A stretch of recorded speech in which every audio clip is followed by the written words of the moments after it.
Olá, saudações! Meu nome é Santiago Bretanha, sou doutorando em Letras pela Universidade Federal de Pelotas, sob orientação da professora doutora Araci Ernst, e trago para debate algumas questões que proponho em minha pesquisa doutoral em andamento. Neste trabalho, retomamos algumas discussões traçadas em um artigo homônimo publicado pela revista Caderno de Estudos Linguísticos, da Unicamp, que você pode acessar pelo QR Code em tela.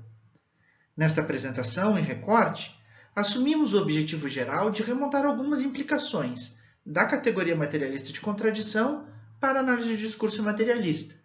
especificamente no que diz respeito aos modos como ela organiza estruturalmente o todo complexo condominante das formações discursivas, o interdiscurso, e coloca nele, para ele, o imperativo à resistência.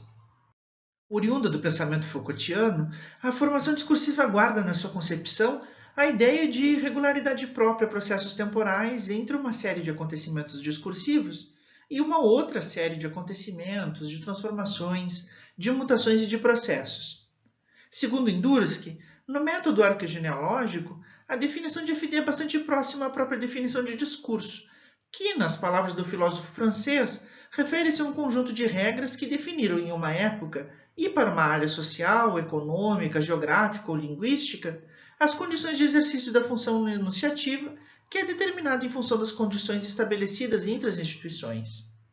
Dito isso, a formação discursiva Foucaultiana constitui-se como um princípio determinativo, que autoriza ou desautoriza, no âmbito de um certo discurso, um certo número de enunciados, cabendo salientar que, nesse contexto, conforme nos lembra Indursky, Foucault afasta a ideologia como princípio organizador de uma repartição, ou AfD, por considerá-la inadequada. Assumindo o discurso enquanto efeito de sentido entre locutores, prática ideológica que se instaura na aliança entre a estrutura e o acontecimento, a AD vai se distanciar do discurso Foucaultiano, pensado como um conjunto formal de regras que determina a enunciação, e vai assumir o discurso como efeitos de sentidos, engendrados por ou como práticas sociais, e toma a contradição como princípio organizador da FD. Essa posição está presente, por exemplo, em Péchet e Fuchs, para quem se deve conceber o discursivo como um dos aspectos materiais do que chamamos de materialidade ideológica.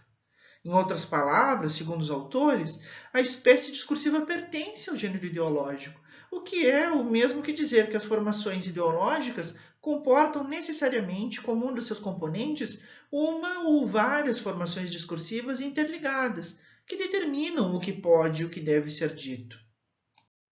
Em vistas de descrever com rigor esse funcionamento, Péchet vê a necessidade de uma teoria materialista da subjetividade, em que se observe o sujeito enquanto efeito da ideologia, definindo, para tanto, três modalidades de tomada de posição capazes de instaurar heterogeneidade na organização de uma FD. Conforme o autor, essa heterogeneidade é devida nada mais nada menos à natureza própria da ideologia, que jamais é idêntica a si mesma, não existe senão sob a modalidade da divisão, e não se realiza senão na contradição que com ela organiza a unidade e a luta dos contrários. A leitura mais radical, nesse sentido, é a de atentar ao fato de que, tal como Marx procedeu com o método especulativo hegeliano, Péchet operou com a arqueogenealogia de Foucault.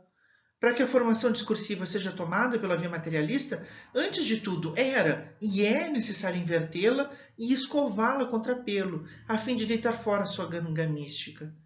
Qual é, então, a especificidade da formação discursiva para análise de discurso? Neste ponto, parece-nos que Péchet fornece índices inegáveis. A especificidade das formações discursivas para a teoria materialista dos processos discursivos diz respeito ao modo de sua configuração, sempre sobredeterminada por relações de contradição múltipla, heterogêneas e desiguais, cuja base material se escreve nas práticas sociais de produção e de reprodução e de transformação das condições reais de existência.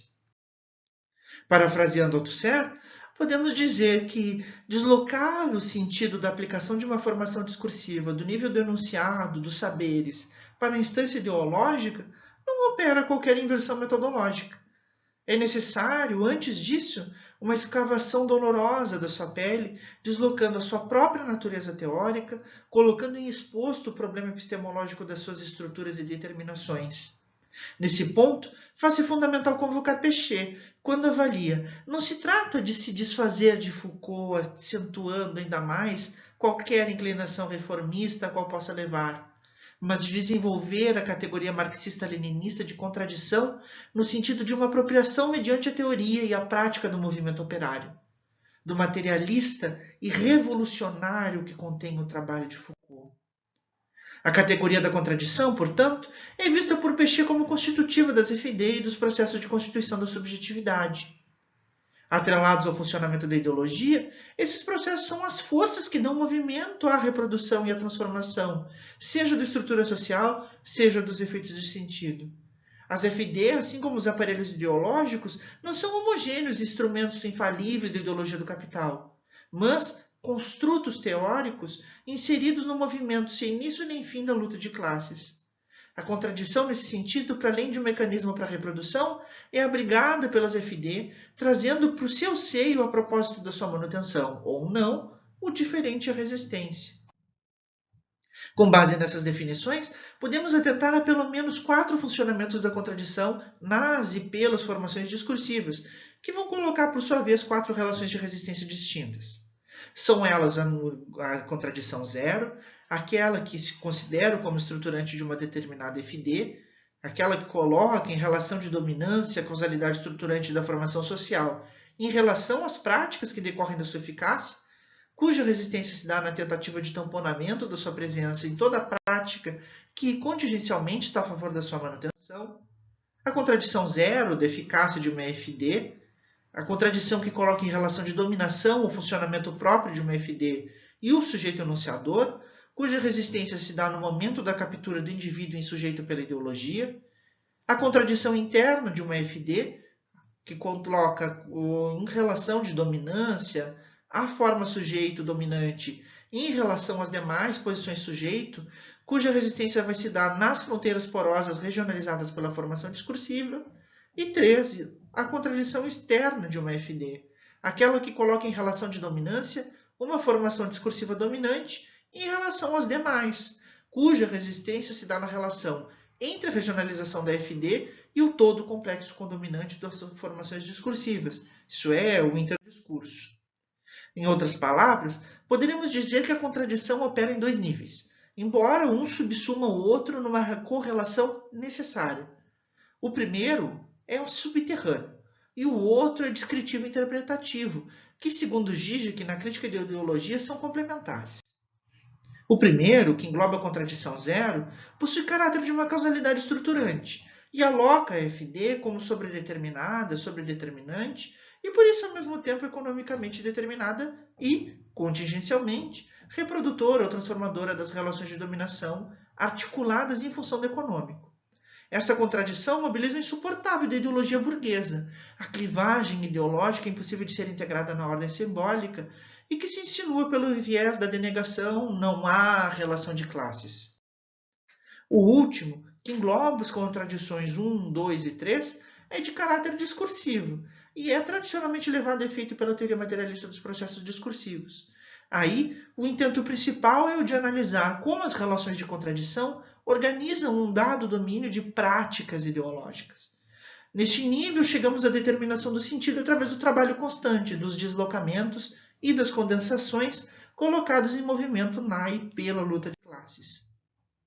Em conclusão, compreendemos que em seu potencial descritivo e interpretativo, a contradição está implicada pelo menos na eficácia da formação discursiva no processo de interpelação, na relação entre a forma sujeito que a organiza e as demais posições sujeito, entre a formação discursiva e seus concorrentes no interdiscurso e na relação entre as formações discursivas e sua causalidade estruturante. Aí a resistência vai se manifestar sob diferentes roupagens, desde a resistência à tomada de posição até a tentativa de tamponamento da organização do FD como uma causalidade estrutural, cujo funcionamento ideológico nos levaria a tomá-la como efeito de si mesmo. A contradição que em Marx e Lenin, segundo a leitura de Althusser, articula-se complexamente, estruturalmente, desigualmente determinada, vai nos permitir afirmar, por via de retorno, que a resistência se reveste no e do mesmo funcionamento. Aqui, deixo à disposição algumas de minhas principais referências e agradeço imensamente a atenção de todas e de todos. Aqueles que quiserem continuar esse diálogo, deixo meu e-mail à disposição e que tenhamos um excelente evento.